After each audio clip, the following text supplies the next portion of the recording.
Hello, সবাই কেমন আছেন? আশা করি খুব ভালো আছেন। আমিও ভালো আছি। কিন্তু প্রচুর প্রবলেমে ভুগতেছি।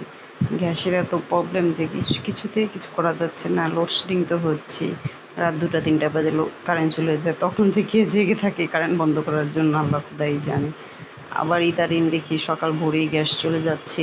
এখন মাত্র এই ৩টা দুপুর ৩টা, এখন দুপুরে রান্না করতেছি। কখন রান্না হবে, কখন খাবো আল্লাহ খোদাই জানে। সকালে ১ কাপ চা রান্না করলেও সেই এলপিতে রান্না করতে হচ্ছে। গ্যাসের বিল, কারেন্ট বিল এগুলো তো প্রচুর যাচ্ছে। যেমন এবার ৩ বার কারেন্ট বসছে। কি এমনি রাক্ষসী মিটারে সব কারেন্ট সব টাকা খেয়ে ফেলতেছে। কিছুই করার নেই, কারণ এটি সমাধান করার মতন কেউই নেই। এখন তো আল্লাহ ছাড়া কেউ সমাধান করতে পারবে না। আমাদের প্রচুর সমস্যা হচ্ছে।